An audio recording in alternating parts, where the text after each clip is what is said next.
Hey guys, it's Friday night, Friday 6 o'clock, and so it's been a while since I've vlogged. Last time was last week, and actually last week, the night after I got drunk and I couldn't remember, I got a bit too drunk. The next day, Josh and CNF came into the city. We just decided to see if Fat Cat was open, even though it took a while, and we got there by like almost 12, and that wait was like 40 minutes or an hour, so we couldn't go there. And we decided to go from the West Village to the East Village to Hottie Body, a hookah place, which is city price for hookah is $15 for one hookah, which we split, and there's a $5 drink minimum, and they threw on a $3 service charge, so it was like 13 bucks for each of us, which is but that's the city, and so and then before that we Josh and I split a bit of a bottle of Bacardi Limon. So, but I didn't really feel like drinking that much because I guess I didn't feel that well from the night before. But I was still all right. I just didn't feel like drinking that much.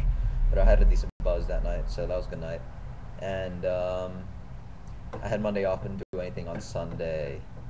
It's been a slow week. Actually, during one of my discussions, I actually ran into something, a political debate. Uh, I guess you guys know how much I love that, and it was actually talking about who was it? I think it was a bit with Adam Smith, and he's like the father of economics, and we're talking about that. And there's this like commie girl and another guy that were agreeing with themselves, talking about um, how consensual labor from companies that go off seas to get their labor are like pretty much slavery. They compare to that, and I sort of debated that point in class, and then like it didn't really get anywhere after that during the discussion. But then after that, we got into a debate with me, a guy, and I, and two other people that just didn't really say that much. It was actually around like five of us, and it was just more me and the guy. And I pushed him around slowly, that I was able to I think I was able to convince him with certain things, because at first he seemed like more of a protectionist guy, which yeah, protectionism. But I slowly got him into the corner that basically he wasn't as ridiculous, that he just had the idea that the country should put up tariffs so that we keep our jobs in the country, and eliminate choice for the consumer. You're basically, when you put up a tariff, you're enforcing you're forcing lower supply despite what demand is. And whenever you put a, what was this, a price ceiling, or is it price floor? It's more like you're putting a, well, no, whenever you tax, you're putting a price. Oh, it's a price floor, because you're lowering the supply of what is available, and you're forcing that down. So again, you're removing equilibrium price from the supply and demand curve. I don't know. So, but other than that, I was able to convince him otherwise. Like, he thought he was against NAFTA, which I'm not completely for, but he was against NAFTA because it's for free trade. Also, I think I was able to push him against. Uh, I think I was sort of able to convince him a bit about minimum wage, and how that's a price. That's also a price floor, and how it forces unskilled laborers to be unemployed. It forces unemployment. You can look it up. Go ahead. And yeah, so we had a bit of a debate. It took about like half an hour, but I had to get to class. That was interesting. Other than that, oh my god, one of my classes is absolutely ridiculous. One of the class right now, we're doing a project that basically deals with how with the house elections, and like each year there are are there hundreds? I guess there are, well, there's so many seats in house, so like I'm assuming each every time they have an election, there has to be at least hundreds of people running. And so what happens is that they're looking at how, well, first of all, it's arbitrary how they rated each of the representatives. based on a scale of like -1 to 1 based on how liberal and conservative they are. That's pretty arbitrary. But then after that, they're looking at how if you redistrict, because they sometimes redistrict counties, and that shocks the voting. And if people would vote for a specific party in the first place, that can sort of shift things.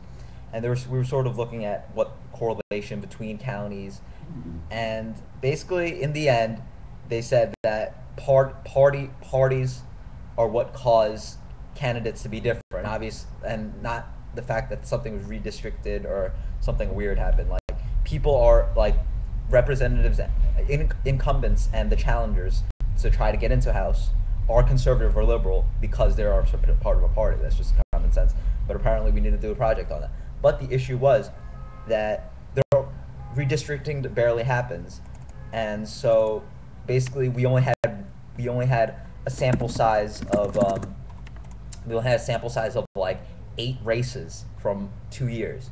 So we're talking about 8 races out of hundreds of races, and you think that's a correlation? Like, oh, there are four people that ran.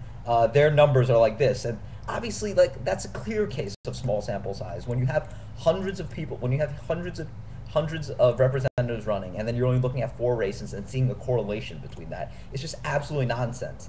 And then people were just like, oh, maybe it's because of this, and maybe because of redistricting. It's like that's like it's like debating what might have caused, if I let's say I flip a quarter and I flip it like 10 times. Oh, 7 of them were heads. Oh, maybe the head side has the face of George Washington, so maybe that makes it heavier, and it'll maybe get heads more. It's just small sample size. There's no reason. Like, they were trying to pick out reasons out of arbitrary nothingness. It's just like, and I was sitting there like, I can't believe this is happening right now. So that was much bullshit. And so after that, last night was a weekend, as in Thursday, because nobody has classes around here on Thursday. Didn't do anything. So that was a dead night. And then, but tonight, I spoke to CNF, and he said he'll be free, and Josh should be free, and Jonah's free at 9:30. So I suggested that we do a place called the Salt and Battery. Bobby Flay, who's a famous New York chef, American chef, and he's on Iron Chef actually. He's one of the staple people that challenge, and he has a show where he goes up against people with their specialties. So in the city, there's a place called Assault and Battery, which is a British guy that came over from England, and he basically did fish and chips, and he went up against him. So it's apparently a pretty well-known place. So I suggest we go to that, but CNF said he didn't want to do that because he did fish and chips last time. So he wanted to do Assault and Battery for China Wine. So I guess we'll speak to Josh and Jonah later tonight and see what happens tonight.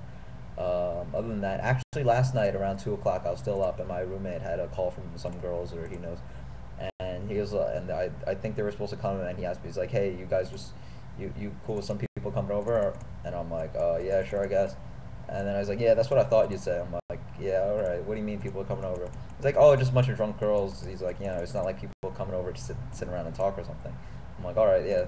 And then like after that, a few of them backed out. The whole thing backed out, and then he was like, oh shit, and then he was like, and then he had to tell me, like, he turned off lights and everything, going to sleep or something, and for some reason he had to tell me that they weren't coming. I don't know. It's really awkward that he thought like he was like doing something by telling me that they were coming. I don't know. It's pretty awkward.